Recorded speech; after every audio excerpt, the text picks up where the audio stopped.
Here we go.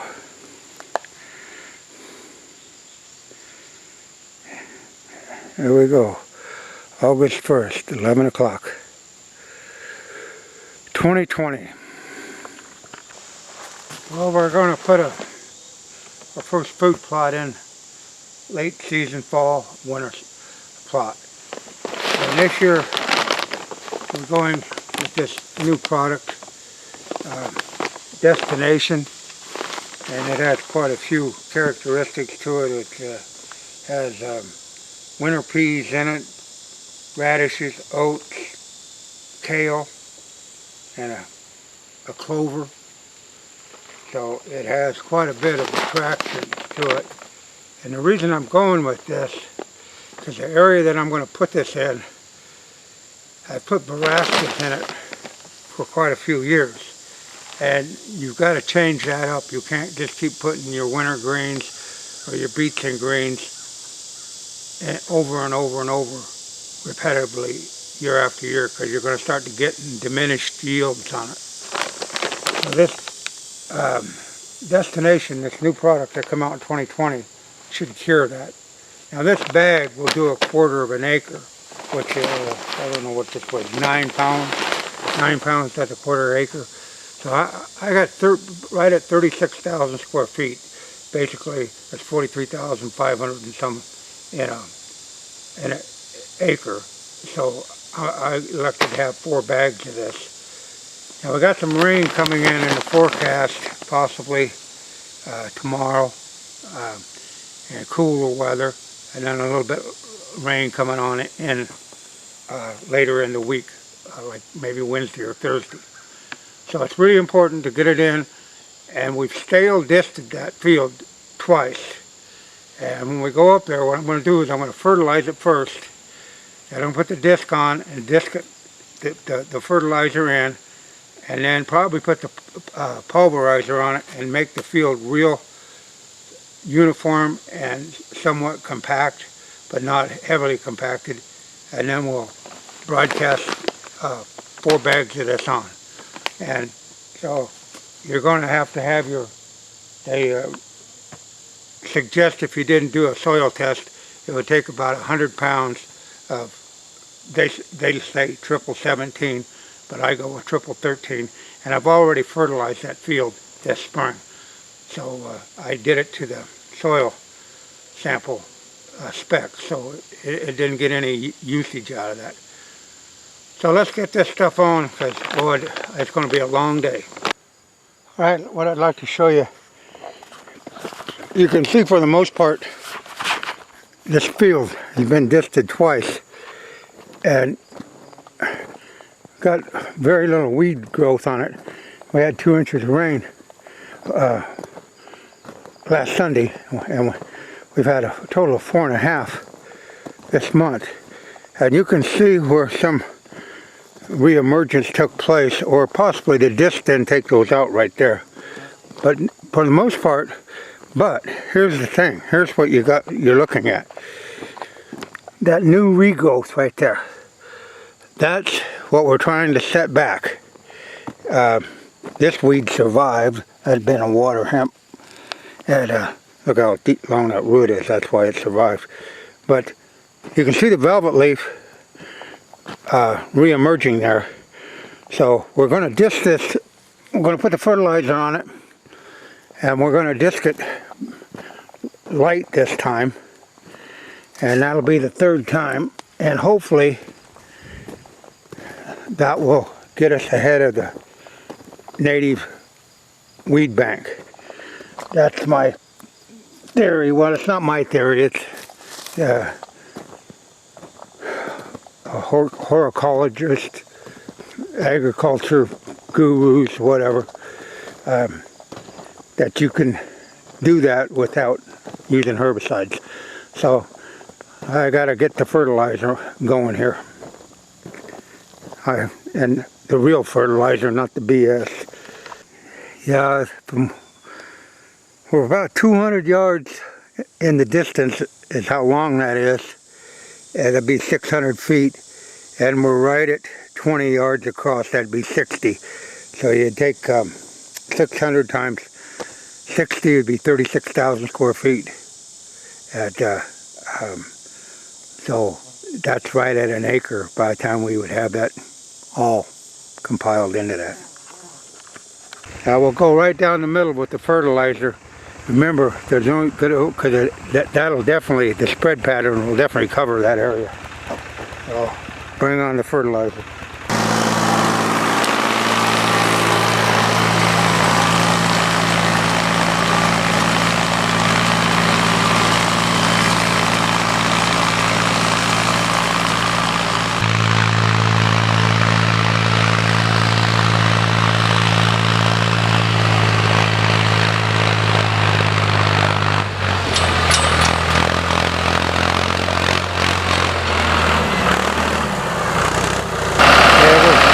Take off and go down there. We're going to go down there fairly fast.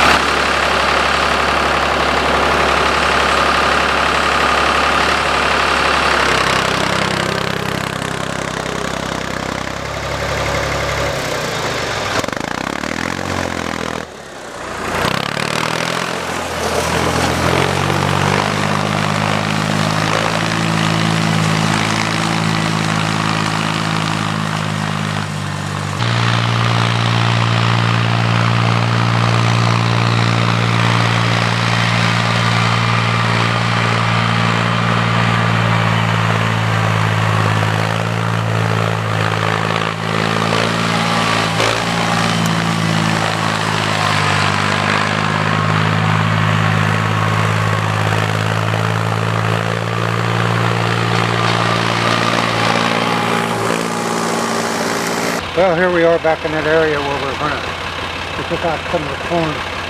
And I tell you, there's been some predation on this corn. It's just no other word than sickening. So we're going to put a brassica down through here.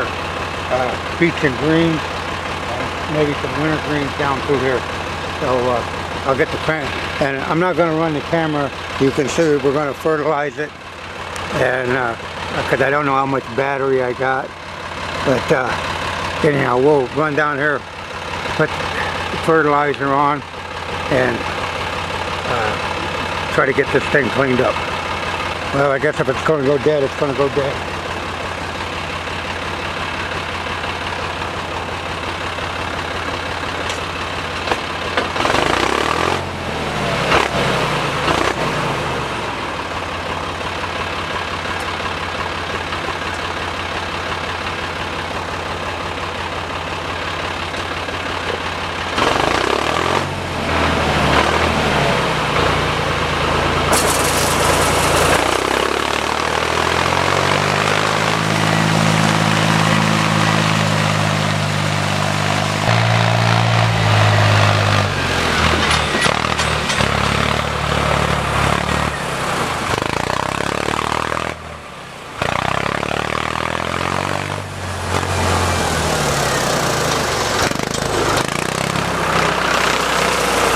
That's the fertilizer. Now what we're going to do here, this will be the third disking. And we're going to run down here and incorporate that fertilizer and knock out one more flash of weeds. And keep in mind, soil bed, seed bed preparation is the #1 failure for people's results. They don't have the equipment or they don't take the time. And there's no guarantee even if you do everything right. But try to do it right. Here we go, the last disking, incorporating the fertilizer and knocking out the last splash of weeds before we plant.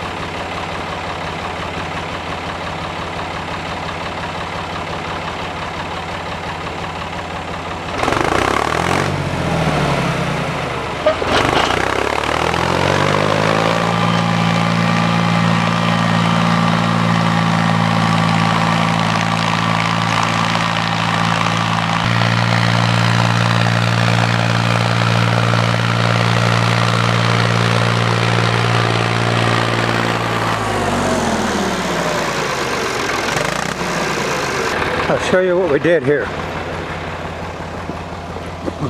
We'll knock that root out, brought him out, and remember that flash that was down through here? We got on that ridge, and we're going to go back down through here, and we're taking that ridge out we're not going real fast today, but you can see we took that whole strip of velvet leaf out. Now over here, like I said, over here you can see the fertilizer, and right here you can see this weed bank of the velvet leaf. We're going to knock that out, and that'll be the third time. That stuff is pretty resilient, but we ought to be able to get ahead of it. So like I said, turning the fertilizer in and the last disking. Then when we get this done, we'll run the pulverizer over it and make it a real smooth seed bed. This is the finer tillage before we put the seed. Now I've got to show you what I'm talking about here. This is where some of you guys go way wrong. This seed bed is not a plantable seed bed. It's got all those ridges in it, the clods in it. You put that small Nebraska seed down on that, it won't germinate worth a darn. Now you notice we've got all the new regrowth out of there. So what we got hooked up now, and if you guys that follow my channel, you've seen this before, we got the pulverizer. Now you can see the surface right now, how it is. And we're going to run that pulverizer down, and then we'll show you the surface on that. But this is not acceptable. So let's get on the machine and make a pass.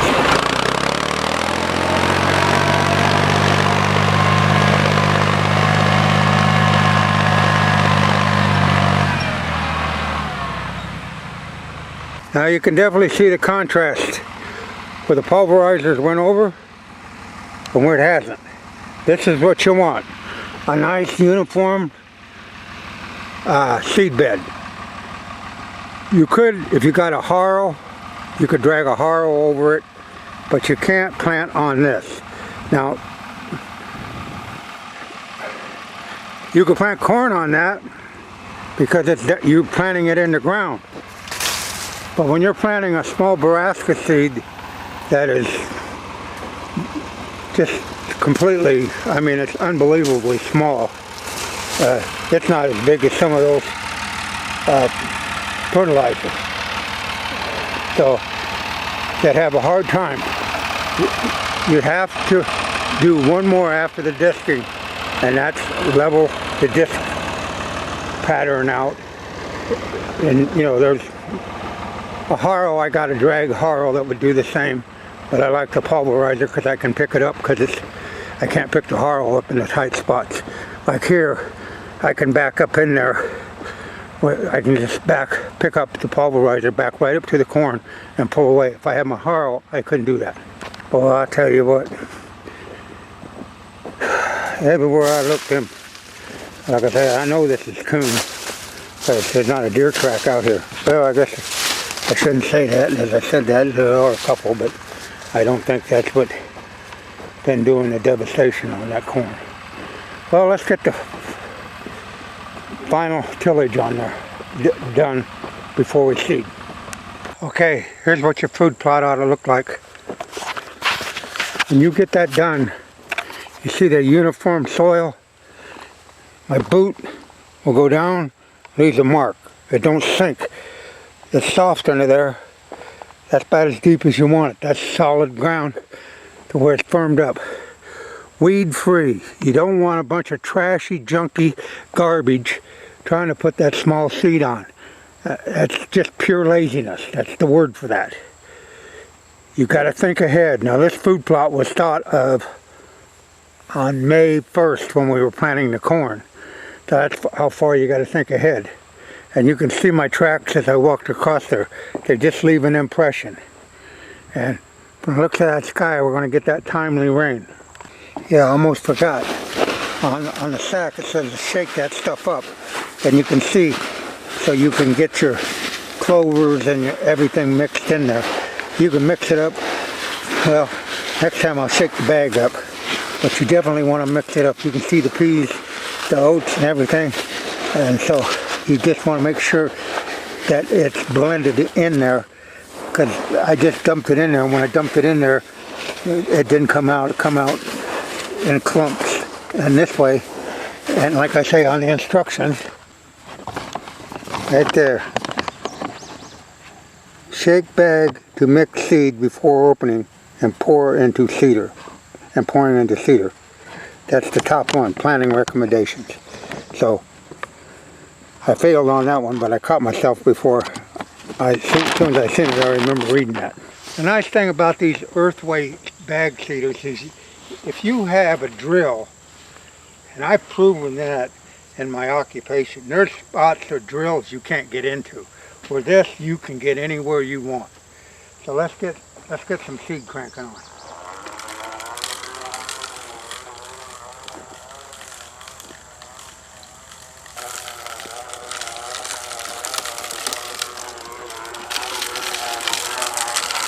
You can see where you walk because the ground's so soft.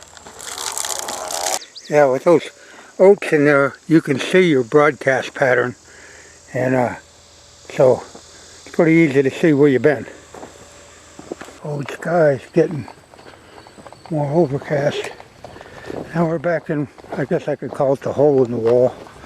Oh, yeah. I don't even want to look over in that cornfield. Oh man, I don't know what's going on in there. Ugly. Anyhow, we're gonna put beets and greens back in this area. It's never been in here before. And this 3 pounds is supposed to do a half acre. So that's why it's real critical to have that fine seed bed, because that's real small seed. So I got to get to cranking it on. Yeah, this area back in here, it stays fairly damp. And what I'm going to do is I'm going to use that Whitetail Oats Plus for a nurse crop. And I'm going to, in this area right here, right out to where the sun is, I'm going to put the oats on, incorporate them into the dirt. Then I'm going to come back in and spread clover, Imperial Whitetail Clover in this area, because it's you know, the oats will act like a nurse crop, and that's what a nurse crop is. So, you know, so we'll crank the oats on, then we'll get the colopactor hooked up and pack all the stuff in, lightly cover them, and then I'll come back in and just run the clover on top of the ground, because it'll make, it's flat back here, so it'll definitely make seed to soil contact. Yeah, your imagination is your limitation. Does this mean I'm going to kill a deer? Hell no. But I enjoy doing what I'm doing. And somebody can do less work and kill a monster deer, and that's what deer hunting is. This doesn't guarantee me anything, other than I had the satisfaction of tilling the dirt, and hopefully, with timely rains, get some real good germination. So let's get the oats on. And there it is, 5 o'clock. I got one more application to do, and that's to run the colopactor to press that small seed to the ground. That's all that does. But that's worth its weight in gold, because without it, it would just be sitting up on top. That way, all it does is push it down, make sure it's contacting that soft dirt. And another nice thing about that, with that 3-point, I can back up and get in corners and everything with it. If you have a pool type harrow, a colopactor or something, you're really restricted when it gets around different obstacles and corners without being able to pick the instrument up. So we're going to roll down through there.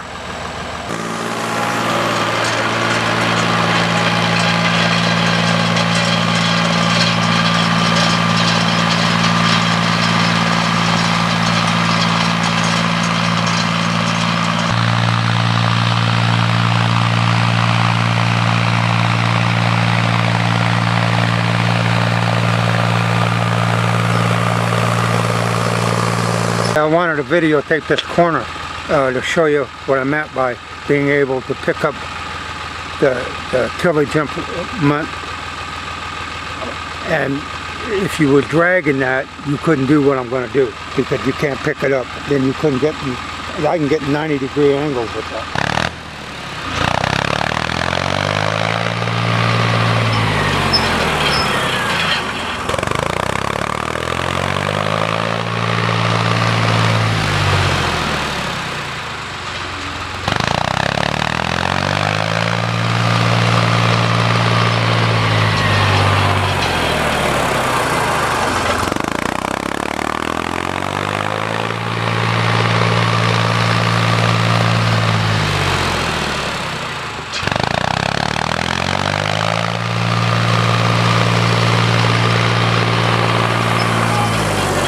That compactor, what it does, leaves those little ridges and it pushes any air or whatever, it pushes that seed down on the soil.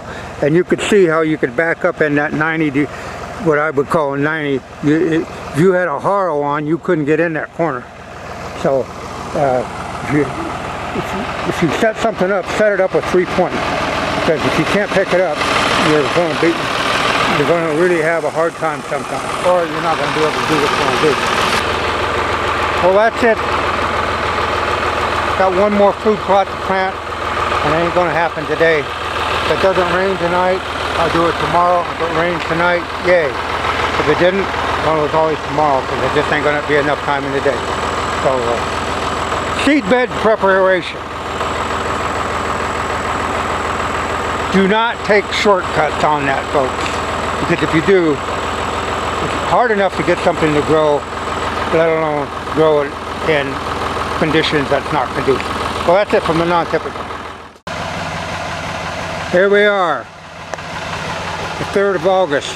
It's time to put an application, our second application of 624-24 on this clover plot. Perennials last a long time, but I'm going to cut through the chase. If you're not committed to working on them, then don't plant them, because they'll kick your ass. You have to maintain. And a lot of people today don't have the time or the mental foundation to do that. You mow it, you herbicide it, fertilize it in the spring, fertilize it in the fall. We got some cool weather in here now. It's dry. I want to get this fertilizer on. We had 4 inches of rain in July down here, so I'm going to put 150 pounds of fertilizer on this acre, and that'll be a total of 300 that we put on throughout the year. By the way, that's a 624-24. If you could get a 024-24, that'd even be better. But all I can get at my co-op is 624-24. Doesn't need nitrogen, but you need the phosphorus and the potassium, because it really draws a lot of that out during the growing season.